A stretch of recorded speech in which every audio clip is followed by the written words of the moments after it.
I understand that experts from the medical field are here. I would like to be benefited by their advice. The question before the Commission is still what it was throughout the corona crisis. Health or wealth? Life or livelihood? Survival or revival? I was under the impression, maybe the mistaken notion, that our doctors or paramedicals, the healthcare team, have been able to cope with the situation very well. Even Amartya Sen has complimented India's efforts in this field. But the other day when I had a discussion with Dr. Goyal, he gave me the insight that there is no room for complacency at all. COVID remains. COVID has not gone. Even if we lift the lockdown, that doesn't mean that COVID will also vanish into thin air. There is still a threat. There can even be an exponential growth or spread.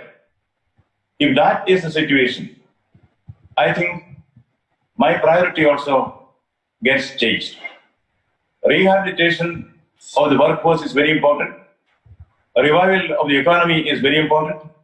But I think more important is the healthcare. Our public health system has to be revamped. Our doctors or medical men, the paramedicals, they should be given all the support to give protection to us, to give security to the people, including labor. Therefore, I think I would like to focus now on the healthcare aspects of this. How far have we succeeded? What are the constraints? Are we equipped to face the corona crisis, even if there is a wider spread? I would like to listen to the experts and then comment on that. Thank you. Okay, thank you very much, Dr. Bose, for your opening remarks, and especially when you have raised the question about the health or wealth. Now, before I will go to our second guest, I would like to inform everyone who are viewing this program that today, because we are allowing the pupil to ask their questions. Anyone is having any questions regarding the workforce or the health, please send to the WhatsApp, which is coming on the screen, because this program is live telecast on V4 News and Malnadu TV, Global TV, News Karnataka, Facebook, as well as on YouTube. So you can very well send your questions before 11:30. And this time we have introduced a new thing that whosoever will send the questions, and if the questions are selected, they will be getting, 3 of the people will be getting Karnataka Today's 1-year free subscription, and 3 of the winners will get Harsha Modern Diagnostic Services 500 rupees free voucher. Now, I will come to the second guest of our program. He is Dr. Ramen Goyal. He is the president of Indian Association of Gastrointestinal Endosurgeons, IAGES, which have more than 8,000 surgeons as members. Dr. Goyal has been conferred recently the honorary FRCS by Royal College of Surgeons, Edinburgh. Dr. Goyal is a renowned bariatric surgeon based at Mumbai. And he is also very vocal about what should be done in this particular situation. He writes in the newspapers, he writes on the online also, as well as he sends his suggestions to the Chief Minister as well as to the Health Minister of India. And recently, one PIL, his article was quoted, and the Honorable High Court Bombay has asked his opinion about how to improve the situation. Now, my first question to you, Dr. Goyal, that when this is the situation, and especially when you are based in Mumbai, Maharashtra, where the gravest situation today is in Mumbai, Maharashtra, and what Dr. Bose has said, whether health or wealth, because this is a very pertinent question today, whether we should go for the health of the pupil or whether we should go for the economy or the wealth of the pupil. So we would like to know your views as well as your views about the workmen who are moving on the roads, as well about their health, and what are your suggestions to the government in particular, so how they can improvise the services which is required today. Dr. Goyal, please. Hey, good morning. So, it's a very big question. You are asking almost the health policy of the country. The issue is that pandemics happens once in 100 years. Economic activity continues throughout those 100 years. So I think there is no question of priority setting. This year health has to be the main concern, because economic activities can always take a backseat. There had been enough reserves or income in past that we are not going into that. But we are in an evolving pandemic. I completely agree that a country like India cannot afford to remain in lockdown permanently. But the fact is that no other country has eased out a lockdown when the numbers are still increasing. The only country which is trying to ease a lockdown when the numbers are increasing is USA. And we know how much criticism the president is facing there. So just because the criticism is not there, that doesn't mean that we ease out the entire country. And it has to be a very graded approach, as the government has mentioned last night, that lockdowns should be very carefully implemented in areas which are containment areas or red zones. So I think when Dr. Bose says what should be the priority, I think the priority in every citizen's mind should be clear. We are now almost 10th country in the world with number of cases. And when we say that number of cases are unreported in China, we all know what is happening in India. We all know that because of stigma, a lot of patients are not ready to go to hospitals. Or if somebody dies, they don't want to disclose the cause of death. And that is happening in villages, in towns, in cities, and even in metro cities. So I think let's not get carried away by what the media perception is. We should see the reality. Now, as far as the healthcare sector is concerned, I think the one sector which is affected most by this pandemic is healthcare sector. I mean, one can see other sectors in terms of economics, but this sector will come out completely scarred after this pandemic in various ways. In financial ways that we don't want to discuss right now, but more than that, these are the people who are fighting this war in hospitals. Many of them are getting sick or dying, and many of them, because of the trauma they are seeing so up close, will have these issues in their mind for the rest of their lives. So I think one has to realize that healthcare sector has to be reinforced. India has a very robust private healthcare sector and comparatively poorer public healthcare sector. Everybody knows, we don't need to remind that. So I think that private healthcare sector has to be preserved. This pandemic should not destroy the private healthcare sector. Obviously, public healthcare sector is being reinforced and it is being taken care by the government at the moment. As far as the migrant workers are concerned, I think their healthcare needs should have been a big priority right from day one, because they were staying in areas, in clusters, in cities, hidden away from gaze. And they were staying in very compact areas. So I think they need to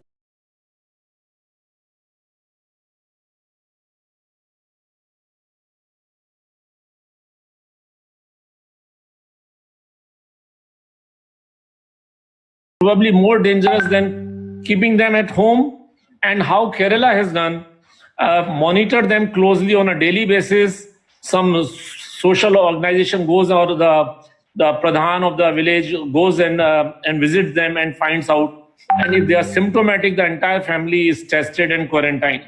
But keeping them away from family where the food is not available or the safety is not available, or they will have more infections. If 50 people are staying in one room or two room in a school, that is probably more dangerous. But so these are the issues which I think must be discussed in a forum like this. Okay. Thank you very much, Dr. Goyal. You have mentioned so many things, but you have also mentioned about the Kerala. Yes, Kerala is very close to Karnataka. It's the adjoining border. And there are lots of articles are coming in that we should follow the Kerala model because the mortality is very less. Even although their first cases, 3 cases were reported in Kerala on 30th of January, but how they have planned and how they have done it is remarkable. But still we have to see in other places also how they are also managing. And for that now I will go to our next guest. He is a very renowned doctor, Dr. Prashant Marla. Dr. Prashant Marla is a medical director, AJ Hospital and Research Center, Mangalore. He is a professor and head of the department Urology, Transplant and Robotic Surgery, founder, president of Hospital and Nursing Home Management Association, Mangalore, vice president, Association of Healthcare Providers in the India Karnataka chapter, and he is also the office bearer of Federation of Healthcare Association of Karnataka. And being, as I am the chairman of Organ Donation India Foundation, I know that he is the first surgeon in this erstwhile DK district, which consists of Mangalore district as well as Udupi district, who has done the organ transplant, organ donation transplant for the first time at AJ Hospital. So Dr. Marla, I am really thankful that you are joined this panel. Now my question to you, like what Dr. Bose says, health and wealth. Dr. Goyal said that we have how the Kerala has done it. Now in Karnataka, like Mangalore, we are having a very good, still our record is not that bad as in other states. But recently, when the flights have started coming from abroad, so many cases have started coming up. And the thing is that now you are managing a medical college as well as the hospital, 1,500 bedded hospital. Now, what difficulties you are facing because of this COVID-19, as well as because of the lockdown, and what suggestions you have for the government of India, especially keeping in mind about the migrants, because we are also facing the problem in Mangalore about the migrants. But in general, what are your suggestions and how you think that we can be able to fight this pandemic successfully? So Dr. Prashant Marla, please. Good morning, sir. I think you have plenty of questions rolled up in one. Now, let me answer this first question about the lockdowns. Lockdown has affected everyone in the country, so it is in healthcare sector. We are facing a lot of problems, and like every hospital has gone negative on their balance sheets. Here also, Mangalore, most of the hospitals have gone negative. And it is very difficult for smaller players to, lift their head if the lockdown continues and the business does not improve for next couple of months. That's about the lockdown phase. Now, we are facing a problem in case a patient comes to us with a COVID positive. Now, as per the protocols of the government, it is decided that all positive cases must go to the government setup only. But what happens is the patients come with some comorbid conditions, like patients who are having dialysis being done in the hospital, or they're coming with some cardiac problem to the hospital like ours. They land up here, and when we do our triaging and scoring system, we come to know that there is a positive. Then we shift them to the Venlo. But the stigma is still there, as it is told by the previous speakers as well. Like all the COVID warriors, be it healthcare workers, police, or the district administration, all are fighting to get the fear out of people's mind here. Media is also helping us in a lot of ways, trying to infuse courage into the people.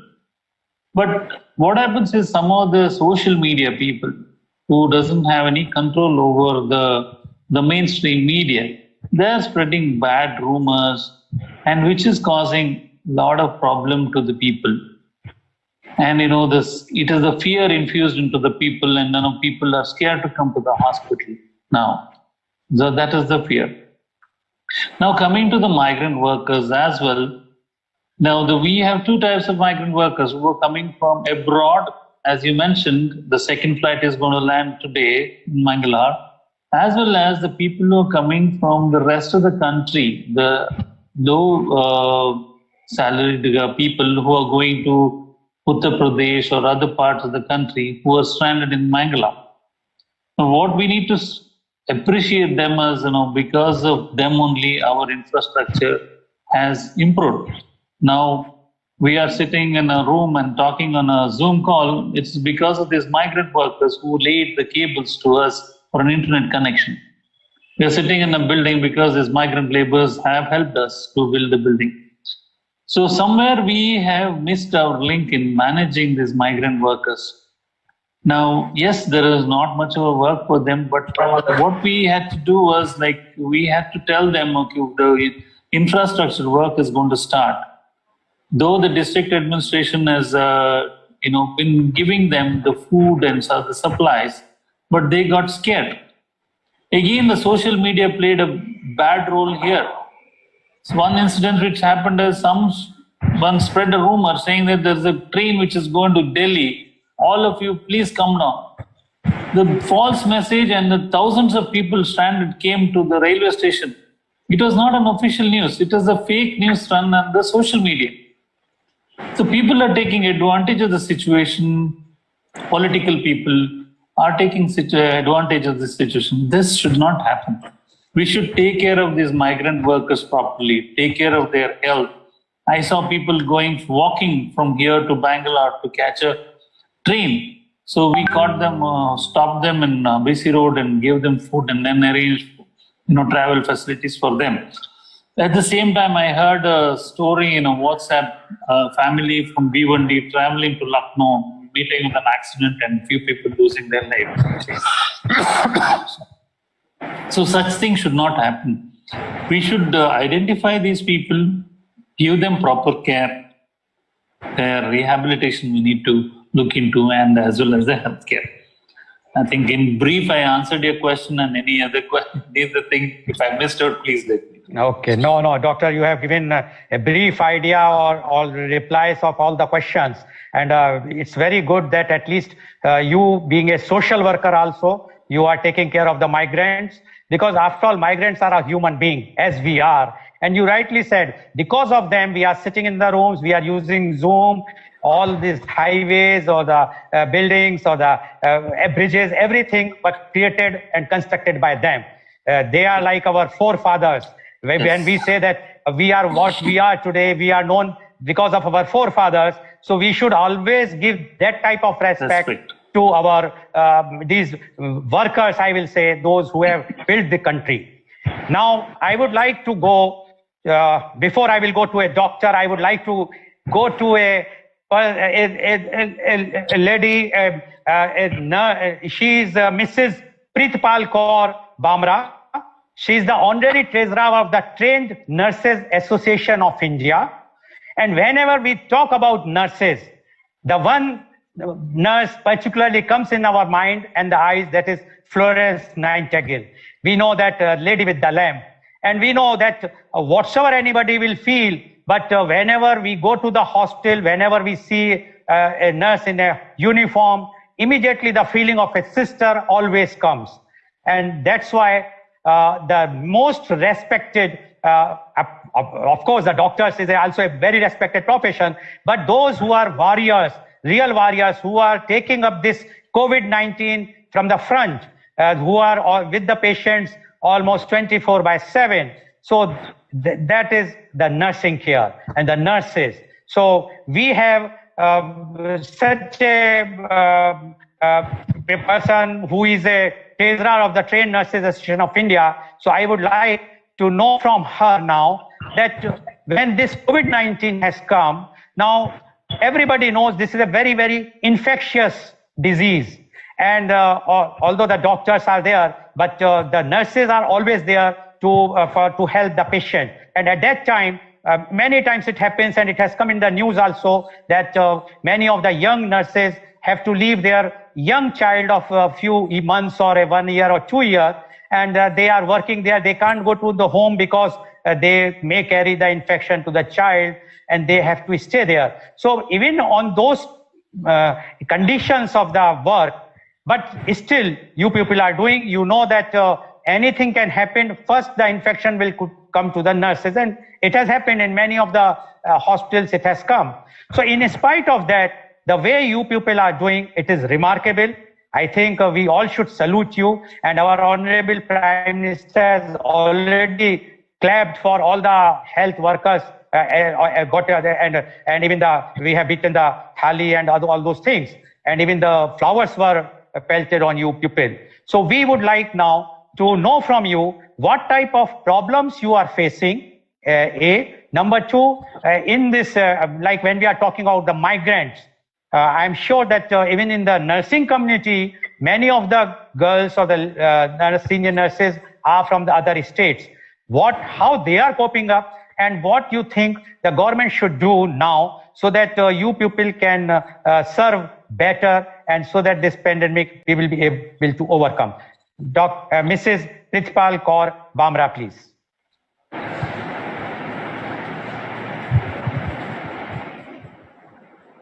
No, you have 1 moment, please. Yes, please. Yes, is it audible? I am audible now? Yes, please. Yes, okay. Yes, please. Thank you very much, Dr. Goel, for this. We as a nurses, I think it is not once we take the oath, even doctors take the oath, or once we put the uniform, some religious things comes in our mind. And then the migrated nurses, there is no problem that as laborer are going and all. We are not shifting. Our friends are not shifting. Wherever they are working, they are there. They are not thinking now we have to go to our homeland and all these things. No.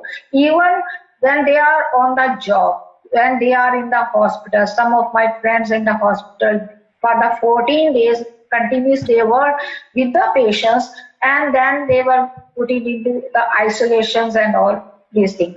Still, and we can work, and we have the energy. One thing I think, maximum we are ladies. Now of course gents are also coming in this profession, and we have that motherly instinct. Like we are taught in the beginning only, to the patient you have to think, and we can nurse only if it is an old patient. We think it is our father. If my father is on this bed, or my mother is on this bed, what I will do? These things come. Or if it is young, if my brother is on this bed, if my sister is on this bed, what I will do? So we don't see that time. We don't see it is 4 o'clock, we have to leave it. But now nurses are working, not seeing the time and days and all these things. But yes, we are coming, we are getting as a TNI treasurer, and as a TNA is a big association. It was started in the 1908 only. We are getting many messages from our friends. One thing, that duty hours are very long, so administration should do something that the duty should be less. Like even to work continuous 8 hours in this with a COVID patient, it is quite difficult. Then they are not getting proper salary. Just now, last week only we got the message from this Jawaharlal Medical Institution. They had the ad that on daily wages they are going to appoint the nurses, and daily wages also with the if sweeper is getting 250 rupees and the nurse is getting 283 rupees. And this was very great hurting for us. Quickly our president had worked, and within 24 hours this order was denied. And because government has said minimum pay should be 20,000, and you cannot put these nurses on the daily wages, and they have started. They have worked. Now we are getting from other states also, from Punjab and all, the same thing. And the private nursing homes are paying very less. Even in Karnataka, they are paying 14,000. Now the government is spending. So these things are very hurting the one who is working hard, and to us as a leader also. We are working on these things continuously. So then shortage of staffs are always.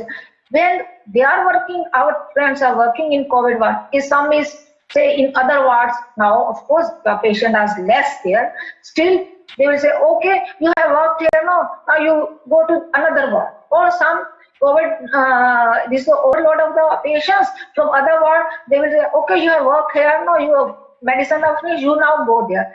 Because psychology has to work, no. You are continuously working in the one ward morning till 11 or 12, and suddenly you are told go to another ward, and you have to do the work of the 10 a.m. That is also very problem. Then we have some hazards, professional hazards.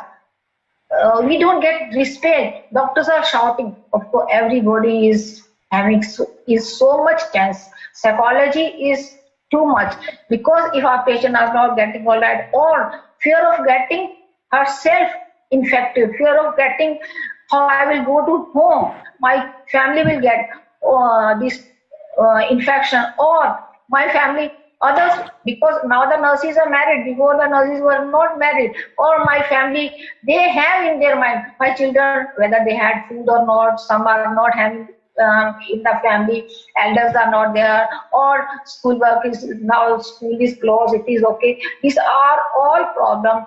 Then personal problem, being ladies, some are pregnant, they are put there, or some are not well, or they are say hypertensive, they are already having some diseases and all, they cannot take care of themselves also. That's the problem. Then there are shortage of equipment, PPE, mask and all. First they will be given to doctors, then they will be, if leftover is given to the nurses. The same area where the doctor are putting N5 masks, the nurses are given the simple 3-layer mask. These are the complaints many complaints we were getting. So as a TNI, we have distributed from our pocket 50 lakhs rupees. We have spent 50 lakhs rupees on masks, PPE and different types of masks. From where we got message from our nurses, we have sent that mask to every corner of the India. And this was the first phase, and now we have started with the second phase also. So we are still, I'm not sure, I cannot go to the 100, but whatever, we have sent a message to our friends. Whoever is having problem for getting PPE, masks and all, we will send it. And with great difficulty, because of the lockdown and all, we were able to send, but that have reached there.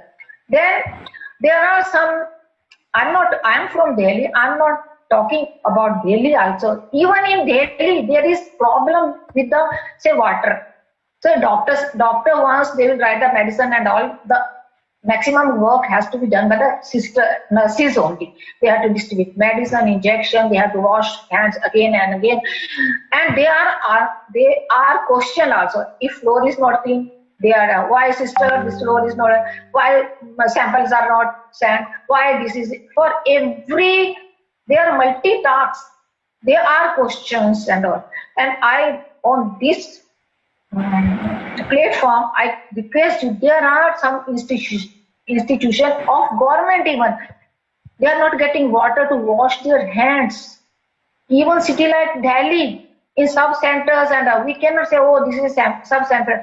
Even if any COVID-19 patient comes in the sub-center, maybe not be tested positive, but signs and symptoms are there. They cannot be denied. They should be able to work that. And we are, I can promise you, my nurses can work without PPE and mask also. Because see, when AIDS was spread, first delivery was conducted by a nurse in the AIMS. Nobody was coming in her room. And she has delivered nice for this. And with this, I think rest Yeah. So thank you very much, Mrs. Bamra. You have highlighted so many things. You have highlighted the problems which you are facing. Plus, you have also highlighted one very, very remarkable thing, that how TNI, the Trained Nurses Association, has given 50 lakhs of rupees. That is the spirit that everyone, because this is a crisis which is not a crisis for a particular person or particular party or for a particular thing. It's a national crisis, Yes. it's all over the world. And if we all decide that we have to help in this, so I'm sure that the results will come. Now, I would like to go for our next guest, who is he's Dr. Deepak Vaid, President of Association of Medical Consultants, Mumbai. The members of this association owns nearly 1,500 nursing homes in Mumbai, constituting 85% of hospitalized healthcare in Mumbai. Gold medalist in medicine, was first to diagnose dengue in 1999. His research on use of GM-CSF in increasing platelets was published as the research article in an international journal. Presently, he is in charge of COVID unit of Rajawadi Hospital, Mumbai. Welcome, Dr. Deepak Vaid. My question to you, because you are the president of Association of Medical Consultants and you have 1,500 nursing homes members, so many consultant doctors, about 8,000 or plus consultant doctors with you. What problems you are facing now? Because Mumbai, it has appeared in the section of press that shortage of doctors, shortage of nursing staff, shortage of even the ventilators and whatnot. So how you are facing the problems, particularly about the nursing homes? Are the nursing homes working or they have shut down? And what is happening to the consultants? Because after all, the consultants are the backbone of the medical fraternity. So how you are managing everyone? We would like to know from Dr. Deepak Vaid. Please. Thank you. Thank you very much for inviting me. COVID-19 is an unusual situation, never faced by any of us before. What we found in the last 2 months, when it started 2.5, 3 months, there was a lot of fear psychosis. We were finding so many infections and a lot of doctors got infected, and that created more of fear psychosis.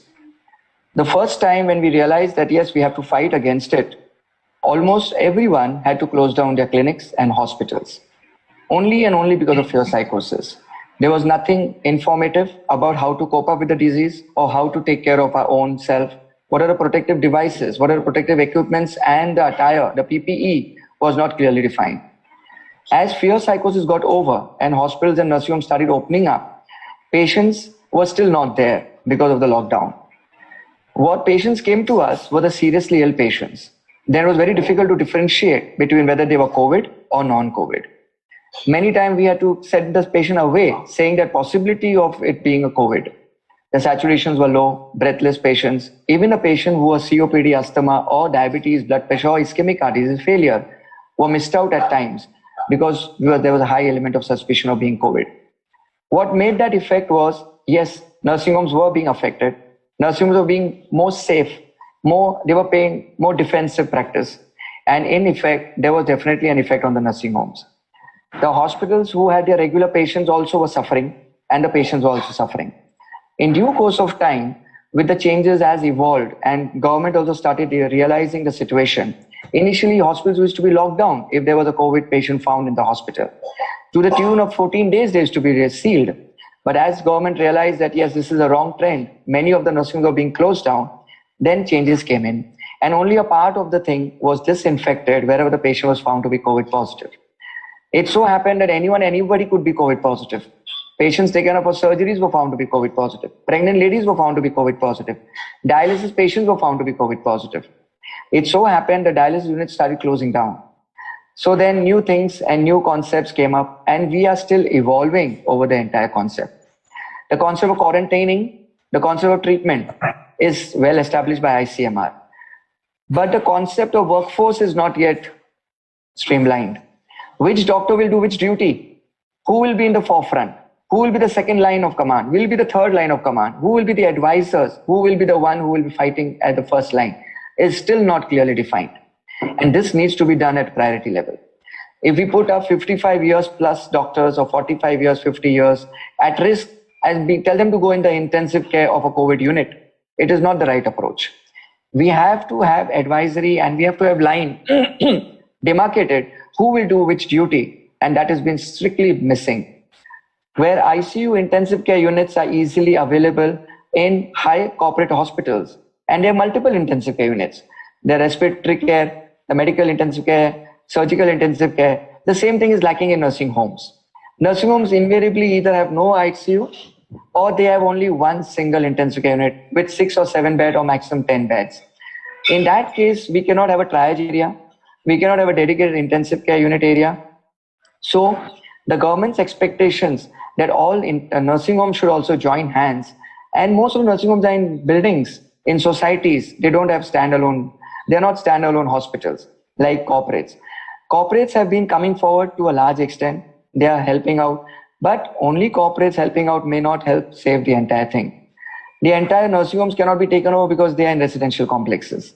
So the government still needs to get out of the concept of hospitals and nursing homes and come and develop ICU at a ground level, which they should, in which now what we have a concept of CC2, Community Care Center 2, where COVID positive patients are symptomatic admitted. We have to have a concept of DCHC, dedicated coronary healthcare centers, not only in hospitals, they have to come down at the level of the ground. Like grounds which have been taken over CCC2 have also to have intensive care unit, triaging area. Even patients who are suspect have to be taken there till they come positive, or at least they are treated otherwise. Because in nursing home level, if we treat a patient who's a suspect, it becomes a big problem for nursing homes because we are not well equipped as far as infection control is concerned, like corporates. In fact, the staff gets scared, the staffs leave job, they are avoided and prevented by their own families to come for duty. So all these problems we have been facing. Residents, doctors who have been working in municipal corporation areas are actually scared also because a lot of time the quality, the standardization of PPE is not uniform. The mask is lacking, the face shields are lacking, a lot of protocols have not been put in place. The hand washing, sanitization is lacking. But yes, the government is also evolving. They are finding the things. They are also finding a battle at the ground level because they have to take care of so many other aspects also. So we invariably find our own way of donations and getting the things done in place. A lot of things are happening at the ground level. Government, in fact, one thing which I've never liked is instead of talking to doctors properly and getting their work done, because doctors are coming forward, the government has many often time used threatening languages for doctors, which is condemnable. It should never be used like this, that your license will be cancelled. Almost every circular notification of the government comes up with your license will be cancelled. I mean, this is something weird. And although none of the regulatory bodies, authorized person signatories are authorized to cancel the registration of a doctor, but every person starts writing your license will be cancelled. This is also deplorable. Second thing is work and help of consultants are being taken. In fact, many times consultants are forced to work, but they have not been defined what is their duties, what is their remuneration, what is the MOU understanding, what is that are they being given insurance? If they fall sick, is the bed available for them? Unfortunately, today in Bombay, if you look out, you will not get a bed for even a healthcare worker. There may be bed for VIP people. There may be bed for other people. But if you find a doctor for the challenges the medical fraternity is facing and how the things can be put up to the government, because after all, government has to take a decision, and the decision has to be taken on the advice of you people, because you are the people who are treating the patients. You are the people who are in the forefront. So I am sure that whatsoever you have mentioned will definitely catch the attention of the government, and they would like to do whatsoever things are required to change the scenario. Now I would like to go again to our chief guest, Dr. Anand Bose. Dr. Bose, now you have heard the first round of all the medical fraternity doctors and the nurses also, and they have given you the idea that what is happening today, what is required, and what they are doing, and how much more can be done. Now my question to you, Dr. Bose, is the other day our finance minister has mentioned that there will be a lab in all the villages or the blocks. Now, what I understood by that is that one lab is costing about 2 or 2.5 crores. Is that a provision has been made? Because after all, if we are going for the villages we have 6.5 lakhs in India. But if we are going for even panchayat, Jila Panchayat, I think we have about 2.5 lakhs Jila Panchayats all over India. So if we will go for the lab every Jila Panchayat, the cost will be very, very high. Or it will be a normal lab, although it was not clarified with her speech. So can you just give us the idea about this particular aspect, as well as we would like your things, what you expect now from the medical fraternity, at least, especially in the light of the workforce. Dr. Bose, please. Thank you very much for this wonderful discussion. That was a reflection of the ground level situation. In fact, when I expected a flower, you have given me a garden. That was the variety of thoughts which are expressed here. See, one thing about the nurses.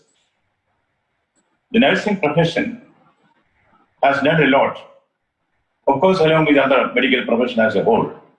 But during this crisis, we should realize that society has not been thankful to the nurses. Their problems are narrated here. How they are underpaid, exploited, frowned upon. Well, one suggestion that was given as a part of the interim report on the International Day of the Nurses. This covers not only nurses, but all those who are in the medical field, the health workers, the paramedics, the doctors, everybody included. One was, see, the medical profession, the public health professionals, they have been working almost 24/7. Isn't it expected of government, of civil society, that you recognize their services? Mere platitudes are not enough. People say nurses are close to our heart. Okay, fine, good. They should be paid. They should be compensated for the hard work which they have done.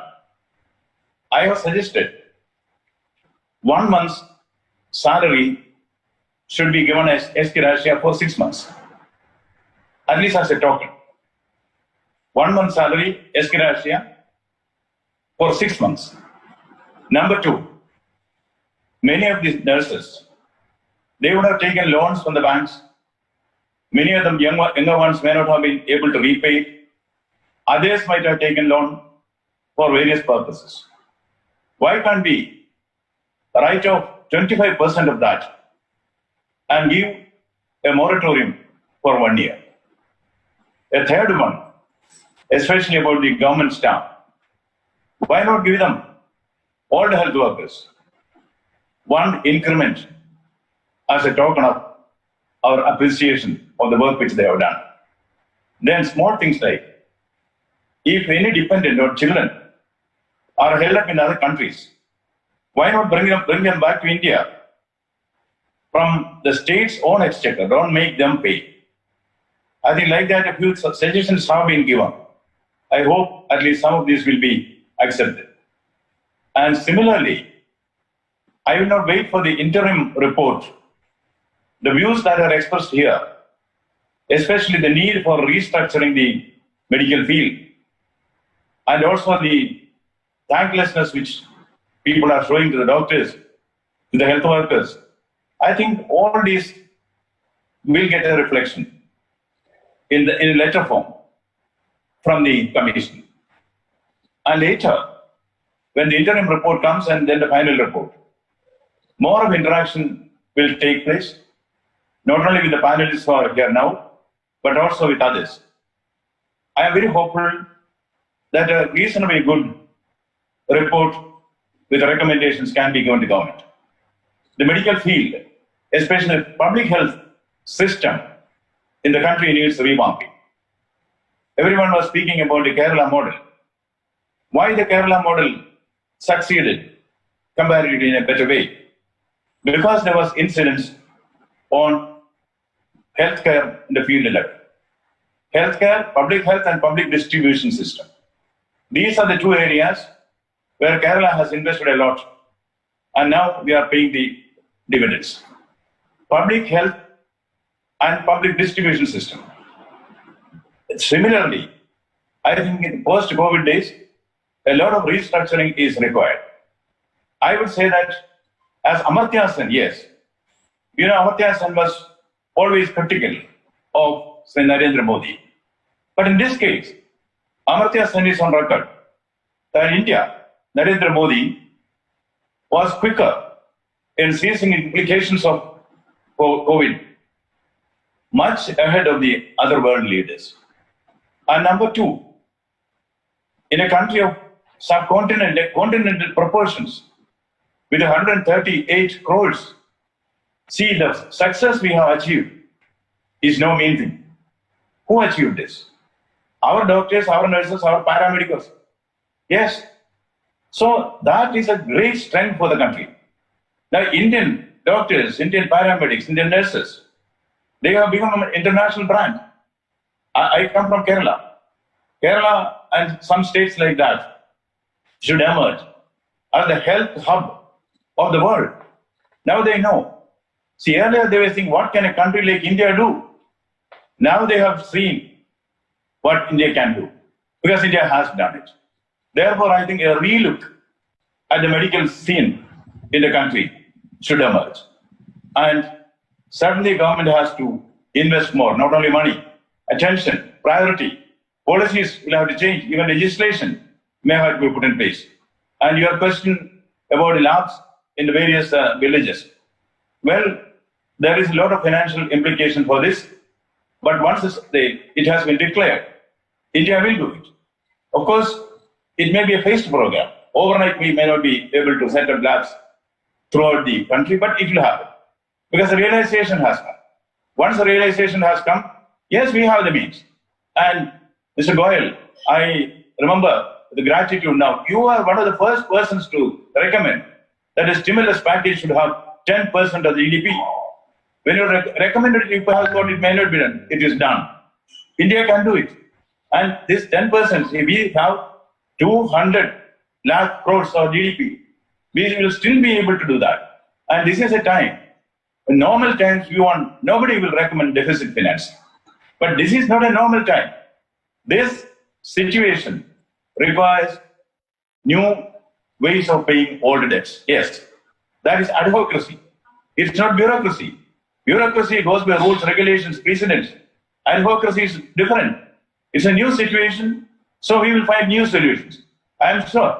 I feel very confident that this medical fraternity in India, against heavy odds, if they could come, every doctor, every nurse, every lab technician, every health worker is a one-man army. They have proved it. What further proof do we need?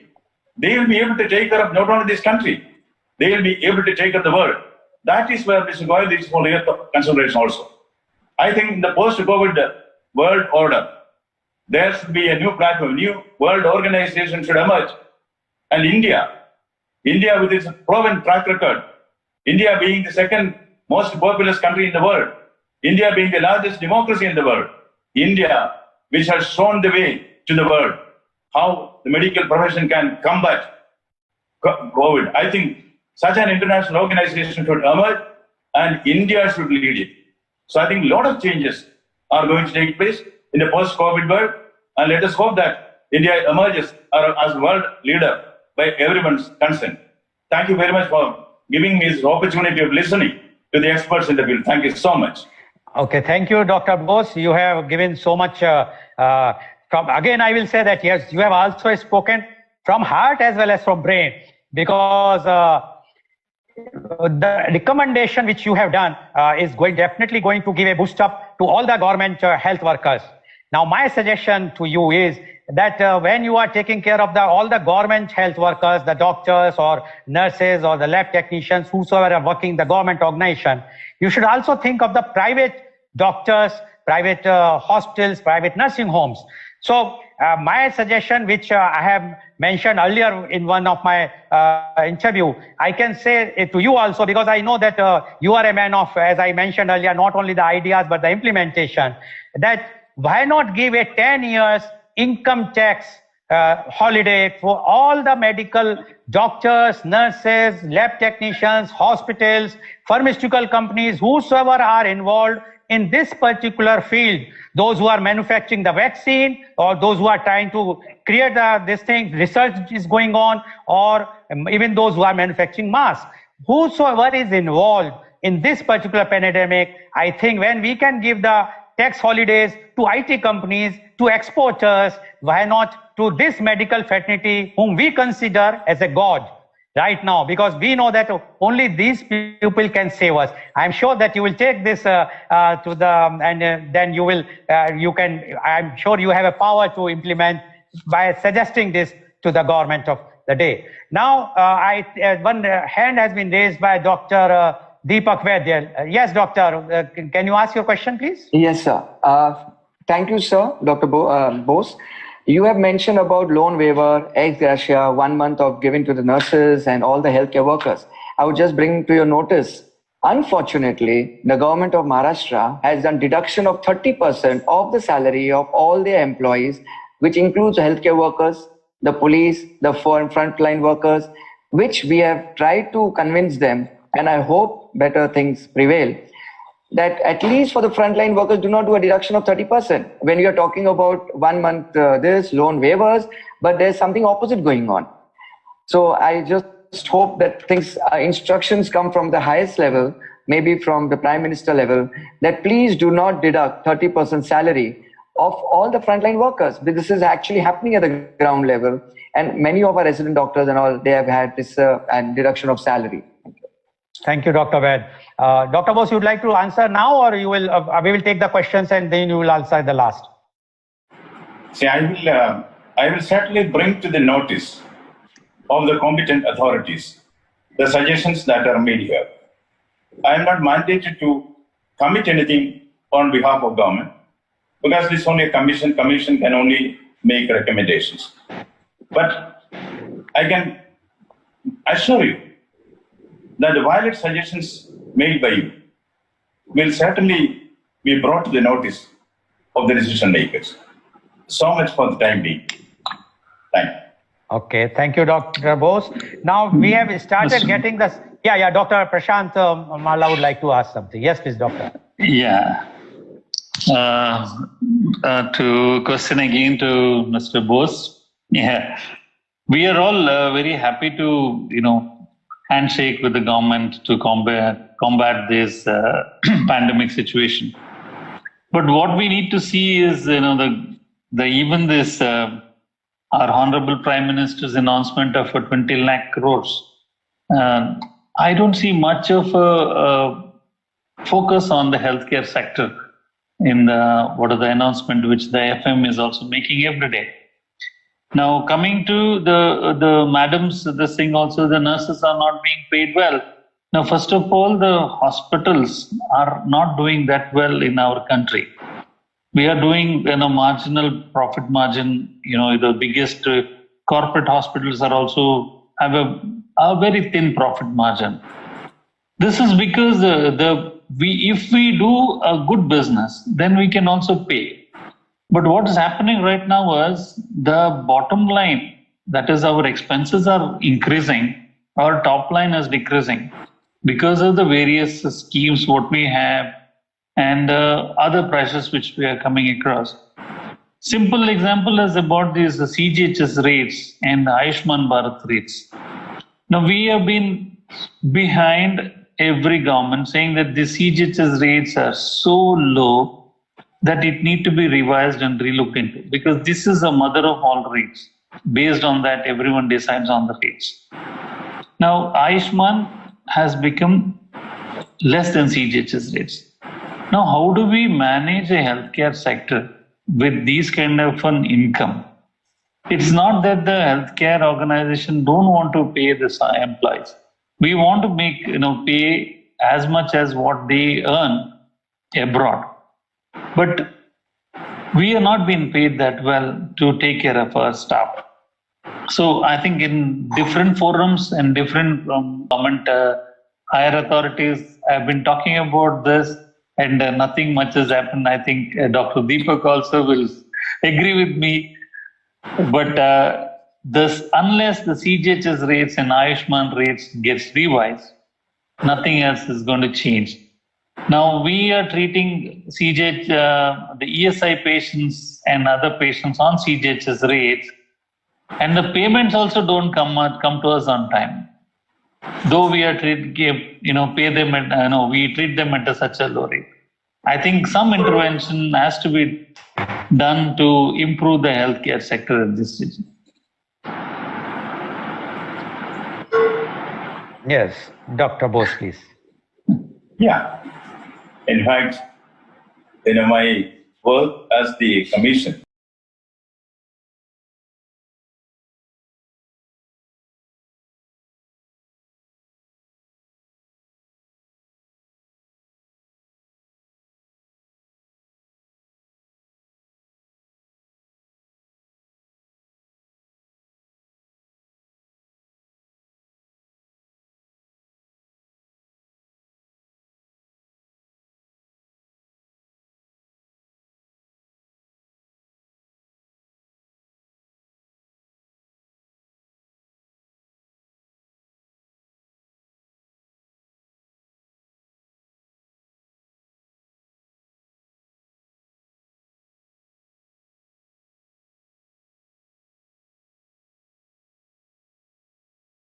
is small. That is the business aspect of it. But my suggestion was that if that is the problem, then the solution is not in reducing the salary of the nurses and the other paramedics. Government has to find other ways for that. I think government should relook into that, because the medical profession cannot entirely depend on the government side. There's the very strong private sector is very essential. And what are the issues there? What are the solutions there? What are the policy initiatives that have to be done? All these have to be looked into. That calls for a different study altogether. But now, in the context of what the government has experienced, I think an immediate solution should be made for this. Not only to solve the problems of the employees, but also the problems of the employers. I think action will be taken in that. I have nothing to commit on it because it's a large issue. But certainly, this also will be taken up as an issue that is to be flagged before the authority. And now, I also have a feeling that government's business is government, not business. So instead of government running hospitals, all the government sector also should be there. Certainly, they should be there. That the private sector is also a part of the healthcare system of the country. They should also flourish, and they should also be able to break even and run smoothly. All these things, all these parts are very important. When we think of the post-COVID restructuring of the medical field, all these points will certainly be considered, and government will address these issues. Thank you. Okay, thank you, Dr. Bose. Now I am getting so many questions. Now the first question is from Dr. P.P. Devan. He is from Kerala. He is asking to Dr. Goyal, do probiotics have any value in preventive strategies? Yeah, Dr. Devan. So, probiotics are known to give a healthy life. They are important.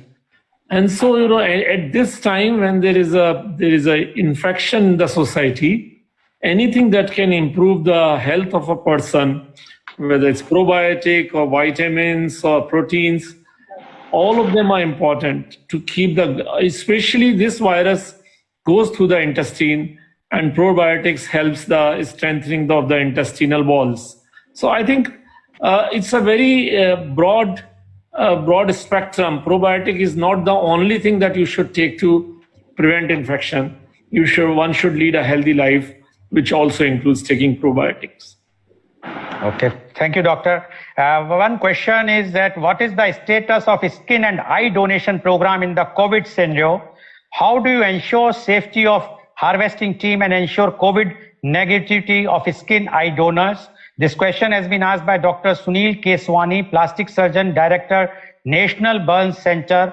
And I think this question is to Dr. Prashant Marla because he is the organ transplant doctor specialist. Yes, doctor.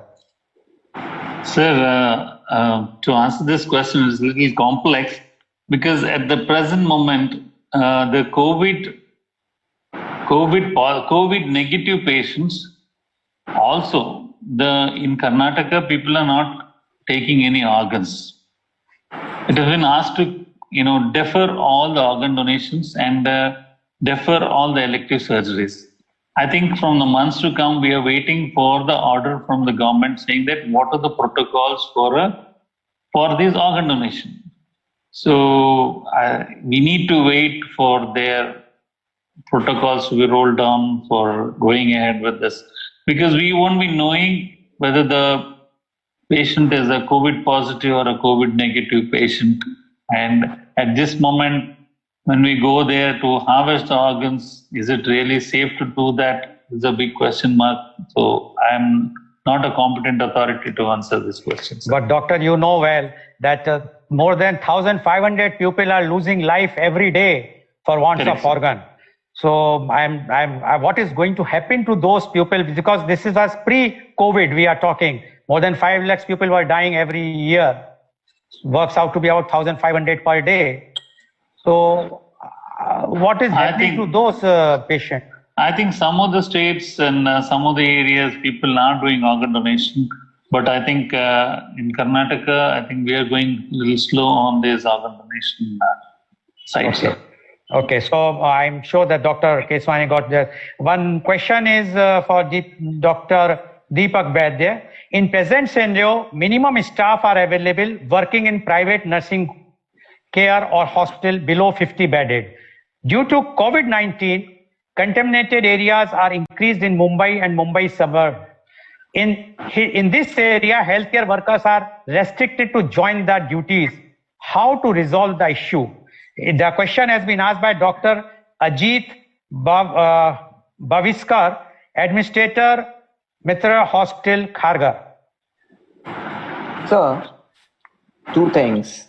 Any healthcare worker or essential care worker will not be prevented from coming to his hospital, even if that thing is in the red zone. So that is clear. In case of a containment zone, they can still take permission from the local health official from the BMC to get permission, special permission to come and attend to their duties, because essential care workers are being provided a kind of a pass system or allowed to go and cater to their duty. The problem comes only when there is a fierce psychosis among the staff. One of the person's staff comes positive, or one of the patient comes positive in the hospital, or their family says, don't go because you may get infection. And or the staff says, I will go back and infect my own family. That becomes a problem. So what is the suggestion is, what we have been always trying to propagate is that each hospital owner should stand by an example to come to the hospital, should lead the staff as a leader and motivate the staff. See to their protection, infection control system should be in place, triaging should be in place. Even if it's a small setup, triaging can be done at the level of the gate. In our hospital, we have just kept a small stool at the gate. The doctor goes and checks the pulse oximetry and the temperature. If the saturation is below 85 and the temperature is plus minus, then we may take an X-ray chest, and many of the hospitals may not have the facility. So at least the saturation comes to, at least gives us a guide whether a patient can be COVID positive or negative. So first is at the filtration level. And even if a person comes in, we treat everyone as a COVID positive possibility. The staff have to take precaution and accordingly has to be led. The motivation of the staff is most important, and we have to lead with example and take care of our own staff. Many times when they get scared to go back home, we have to see if we can possibly provide residence to them. All the hospitals may not have the facility, but those who have should encourage the staff to stay with them so that they don't take back the infection back to their family. Thank you. Okay, thank you, Dr. Vaid. I'm sure Dr. Ajit Bhaviskar got his reply. Now there is another question is to Dr. Goyal. As a common person, I would like to ask you, what should we do to see that we can support our healthcare system? A question has been asked by Ms. Anita from Mumbai. Okay, I think that's a wonderful question because, this is what I have been emphasizing in our own association, that whenever there is a war, like a war against an enemy outside the country, the entire society countrywide rises up to support soldiers. So the civil society is very important because government cannot do everything. And the soldiers need moral support and other supports. This time, unfortunately, because of lockdown, the civil society is missing. And that's a very important component that people must realize. It's not their fault. It's just that I'm sitting at home and I cannot help a migrant worker. So same way, civil society, which should have been standing with their doctors and with their hospitals whom they have been taking help, is not available. So I think the best way, this lady who has asked this question, best way to support is to reach out to an organization like Association of Medical Consultants in Mumbai or IAGS or any other organization which is directly donating these equipment to your local doctor or local hospital or a government hospital. When you donate in a large fund, the things take time to percolate down. But when you are donating directly and it's answerability is there that where the things have gone. So I think best way is to look for a local association which has a reach. Because like our association has 8,000 members. I can reach out to any hospital anywhere because there's a surgeon in every hospital. They may not be frontline warrior, but they can support their physicians and intensivists and nurses there. So I think the civil society and these associations are replacing the civil society at the moment. But ultimately, associations like TNAI has contributed 50 lakhs. Every association is contributing that much amount because the civil society is missing. Now the lockdown is getting over. We must have larger funds being generated in crores to support these government hospitals and other hospitals which need protective equipment. Okay, thank you, doctor. I'm sure Ms. Anita will follow your advice. One more question has come. It's for Dr. Prashant Marla. Will private healthcare providers benefit as it is fully have preparedness for safety of patients? How the insurance policy will help COVID-19 patients, especially to the weaker sections? And what will be the impact on medical devices during lockdown period? This question has been asked by Ms. Hemlata, Airport Manager, Chennai.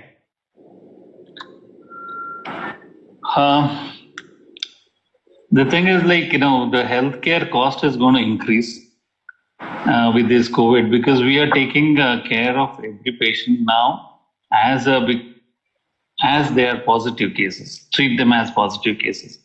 Though there is a triaging system at the entrance and the scoring system which we do it, but there could be positive patients, asymptomatic positive patients walking into the system and spreading the disease to someone else.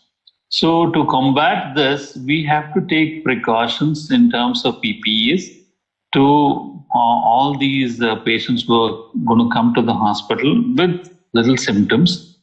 And all these costs will be percolating down to the patient. So the cost of healthcare might increase to the patients post-COVID because of all these safety measures which we need to take in terms of patient safety. Now, if the cost increases, what will happen to the people who cannot, manage this cost? There are a lot of medical colleges, hospitals which are there who are doing the same kind of a facility. They're going to give it at an affordable cost. So the people who cannot afford may have to go to places of medical colleges or places where the cost would be reduced to them. Now, medical equipments per se, that's what I was asking Dr. Bose as well. What is in store for us in our 20 lakh crore, the budget which the Prime Minister has shown us? We really don't know what is there in store for us. there would be a lot of indigenous manufacturers which are going to come. As our Honorable Prime Minister has told, we were not even manufacturing proper PPEs in our country so far, not even N95 masks now. Now it is a 7,000 crore business in just 2 months' time.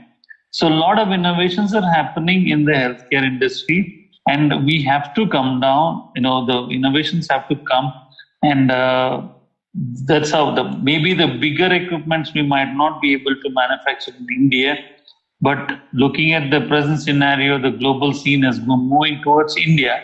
A lot of foreign players might establish their companies in India, which might help us in future. That again, what the SOPs which the government gives to them and for the healthcare, that depends on that. Okay, thank you, Doctor. I'm sure Ms. Hemlata, with your such a descriptive answer, will be satisfied. Now, the question is for Dr. Deepak. Since the rates are shooting up, should we open up the country and let herd immunity take over? The question has been asked by Dr. Deven again. So herd immunity is not something which we have to decide. It just happens. And it must be already happening. There are so many clusters of slums and all, and we might have just got infected and we don't know about it. Like how it happened in H1N1. Like it will just happen. It's not something which we can prevent. And opening up a country, it's very difficult to contain anything in the slums. The houses are small. The next house is just adjacent. When people just walk out, you're just touching and just with the other people. It's extremely difficult in spite of lockdown to contain there. So herd immunity is something which is not going to just it's going to be planned. It will just happen. And that's how the disease gets contained over a year or so. But it has its own difficulties and problems. There will be a lot of deaths as time goes by. I think the way things are going now is the right way, and the gradual release of lockdown with restriction in red zones is the best way to go about it. Okay, thank you, Dr. Ved. Dr. Goel is raising his hand. Yes, Dr. Goel, please. Yeah, so this herd immunity concept was first introduced in United Kingdom. They thought that the government will override this through a herd immunity, and that's why they came down with lockdown much later. But even in United Kingdom, with such well-established healthcare system like NHS, they realized very late that the number of deaths will be so high that they will be destroyed practically, politically, and socially. So I think I'm hearing it more and more in India, everybody talking about herd immunity. This is extremely dangerous because we have such large population of senior citizens in our country, and we have more disease burden in our country. So even if somebody is 45-year-old and has very active, uncontrolled diabetes, he's at a very high risk of corona-related deaths. So I think herd immunity this terminology must be kept out of discussion. We must control corona. We must take care of our patients now. Every death should be prevented. We cannot say that there can be a collateral damage of 10% of the population dying. If you're looking at 10%, we are looking at 10 crores of people or 15 crore people. So in India, herd immunity is not an option. As Dr. Bed has rightly said, it's happening. But then it's in a controlled environment when healthcare is able to take care of the patients. Already in Mumbai, we are finding a scarcity of bed. If we allow herd immunity to happen, there'll be deaths on roads everywhere in the country. Okay, thank you, Doctor. There is another question for you, Dr. Goel. What about doctors testing? How do we know doctor himself is not infected? This question is from Sunita, Mumbai, Miss Sunita from Mumbai, for Dr. Goel. Okay. So I think that's a very vital issue. It is like somebody who is bringing a pizza at your doorstep and you are not sure whether this pizza man himself is COVID infected. Same way doctors are service providers. So when a patient comes to us, he has a right to have safe treatment from the doctors and everybody, nurses and every healthcare worker. So what has happened, I'll tell you, in UK, very recently, they tested consecutively 1,000 asymptomatic healthcare workers. And they found about 5% of them were positive without showing any symptoms. So they can be spreading disease to others. While in USA, this is again not published but discussed just 2 days back, they have done the same thing and they found this positivity in 10% of healthcare workers. So I think it's a very serious issue. At a time when I cannot even write a prescription to get a test done for my patient, how do I get my own test done? So I think this has to be prioritized. We wrote a letter to the Minister of Health in Delhi that please allow us to get the testing done. I believe healthcare workers have to be tested at least on a weekly basis. And more so, even if they have a flu-like symptom, they must be prioritized, given the testing on a priority basis. They should not become hub of spreading infection. So I think this is a very valid question, and at the moment we have no answer to Ms. Sunita. Okay, thank you, Dr. Goel. Dr. Deepak has raised his hand. Yes, doctor. The ICMR present guideline says the testing should be done only on a symptomatic healthcare worker. The basis of this guideline was that one of the trials which was done was found that those who are not symptomatic, those who are carriers, were not so infective, and hence this type of guidelines were made. But there's a lot of discrepancy here. When we say in healthcare, there's a rota system of attendance. We say that 7 days off, 7 days on. We assume that the patient the healthcare worker may develop disease or infection or some kind of symptoms in the next 7 days. Now, unfortunately, because of lack of healthcare workers, many places have reduced this rota system to 2 days. They have 7 days on and 2 days off. In Maharashtra also, many of them are propagating this. That 7 days on and 7 days off. They do not understand the concept. Why do we need to have 7 days off? Is because any person gets infected, develops symptoms in the next 7 days. And that those health workers, if they get infected, they are going to infect their patient. So that concept has to be well understood, that the 2 days off is not the one which we are just doing because to give relaxation to a doctor. It is to see if they develop a disease. Unfortunately, the testing criteria is not uniform. If you find VIP people, any VIP person. Doctor, I think this is not a platform to give any names. Yes, please. Yeah, you will find their own security guards are tested every 15 days, even if they don't have symptoms. But the uniformity of this is not maintained with healthcare workers.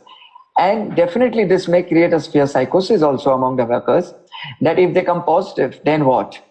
And if the guidelines say that no, do not do it, or they may be less infective, then what? So there's a lot of question marks here. But anyway, the protocol should be uniform. Okay, thank you, doctor. Now the last question, and it's surprisingly, this question has come for me. I'm not a doctor, but the question says that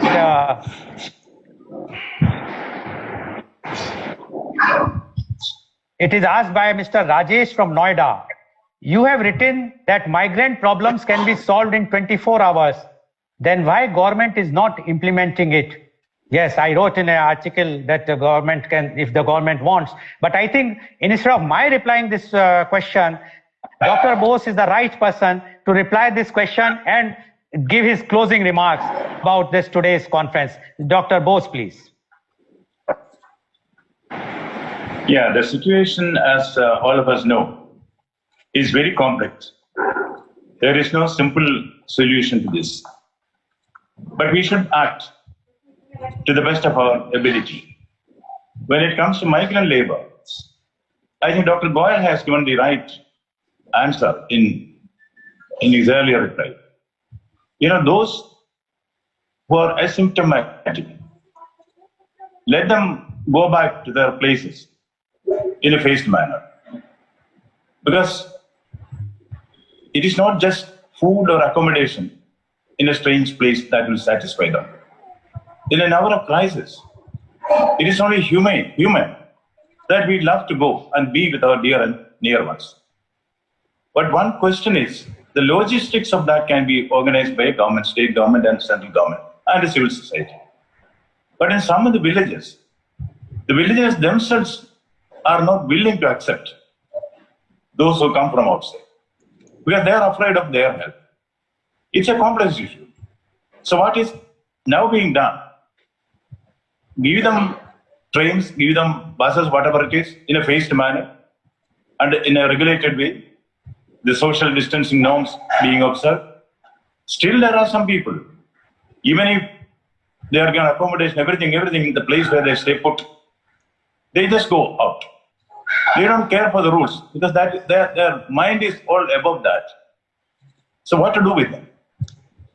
The one suggestion is, let there be wayside amenities. You walk for 25 kilometers, flouting all rules, regulations.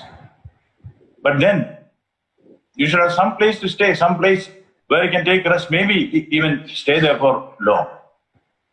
Otherwise, I don't think there is any one formula which can take care of the migrant labor going from place to place.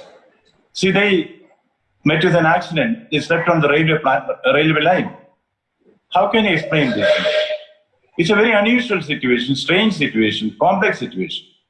We should address it with the best of our ability. I think that is what civil society and governments are doing.